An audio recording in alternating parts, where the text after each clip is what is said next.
3つのポイントに加えて自分のパドリングのが鍵になります。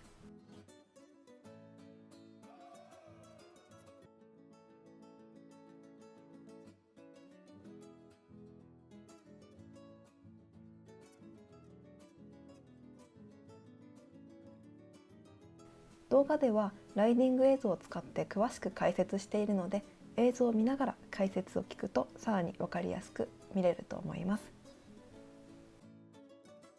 まずパドリングとはサーフボードの上でクロールするように漕ぐことです。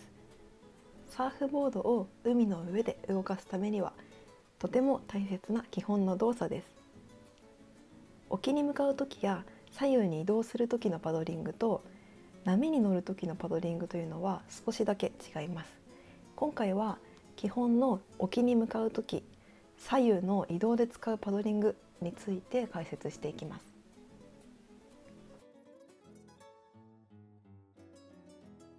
ショートボードのパドリングとは少しだけ違う点もあるので、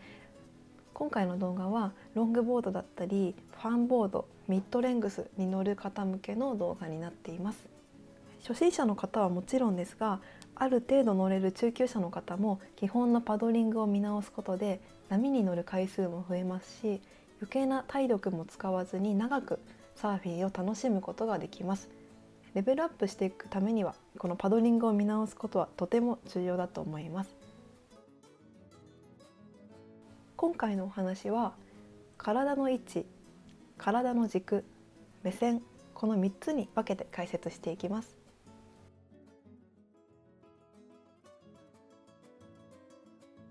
まず1つ目、体の位置。基本的にロングボードはノーズが水面から離れすぎてしまうとパドリングの力がうまく伝わらなくなってしまいます。逆にノーズ寄りに乗ってしまうとノーズが水面に刺さってしまいます。ノーズが水面から浮かんでいるとその分テールが沈んでブレーキしている状態になってしまうので、ロッカーがどのくらいついているかにもよるんですが、ロングボードの場合はノーズが10センチ以上水面から離れていると失速してしまうので、皆さん注意してください。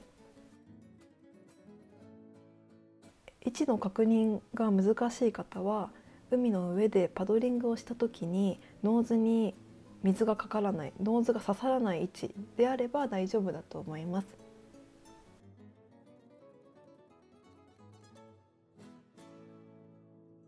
漕ぎ方のコツなんですけど、他の動画でもいろいろあるとは思うんですが、私がやっているのはサーフボードに触れないくらい腕を離して肘が軽く曲がっている状態で体になるべく負担がかからない程度に、深くから漕ぐようにしています。手の先には力を入れず少しだけ隙間があるくらいの状態でパドリングしています。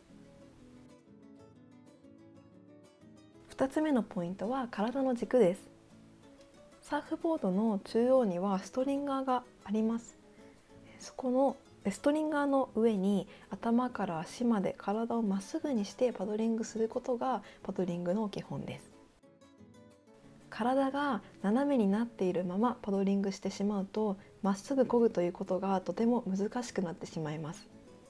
慣れてくれば無意識にできるんですが、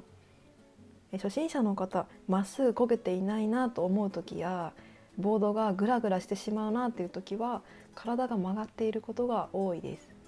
また初心者の方は足が開いてパドリングしてしまう方が多いので、なるべく足はサーフボードから出さずに足を閉じてパドリングするということを意識することで見た目も良くなるんですが、その先のテイクオフもやりやすくなります。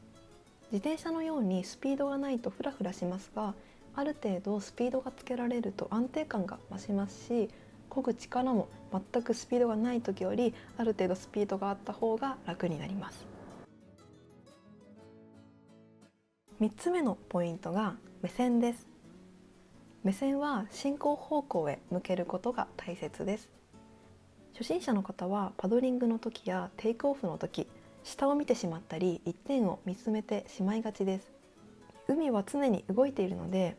自分が進みたい方向を見ながらパドリングをするというのはもちろんなんですが、どこで波がブレイクしているのか、周りの人の進路を邪魔していないか、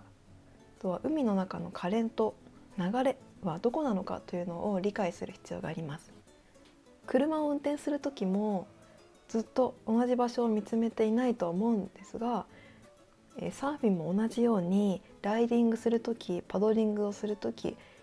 一箇所をねずっと見つめずに全体を捉えながら自分の進行方向を見ることっていうのが大切です。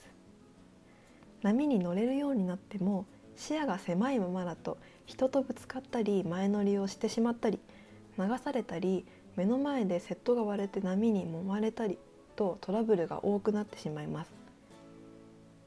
視野が広い人ほどサーファーとしてのレベルは高いと思います。視野が狭くなってしまう人は、力が入ってしまっている方が多いので、力を抜いて海の動きを感じたり、空を見て雲が流れるのを見たりすると、海の上でも少しずつ視野が広くなっていくかなと思います。今回は体の位置、体の軸、目線の3つに分けて解説しました。基本のパドリングですが、少し体の位置を変えてみるだけでスピードが全然違ってくるので、ぜひ海で挑戦してみてもらえると嬉しいです。今回は主に沖に向かう時、左右に移動する時のパドリングについてお話しさせてもらいましたが、波に乗る時のパドリングはまた少し違う意識が必要になるので、違う動画で解説していきたいと思います。ロングボードのパドリングでは今日お話しした3つのポイントに加えて、自分のパドリングの強弱でサーフボードをコントロールできるかが鍵になります。大きなサーフボードほど初速がゆっくりで、最初 2,3 回目のパドリングはどうしてもスピードがつきにくいです。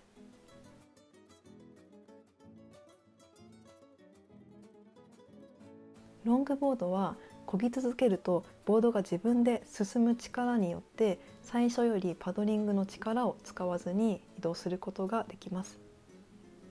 沖に向かう時、移動する時のパドリングで自分のボードはこのくらい漕ぐとこのくらい進むなという感覚をつかむようにすると、テイクオフする時にパドリングの強弱でスピードをコントロールできるので、この感覚をつかむようにしてみてください。この動画が参考になった方はチャンネル登録、高評価してもらえると嬉しいです。最後まで動画を見てくれてありがとうございました。また次の動画でお会いしましょう。ピロタンでした。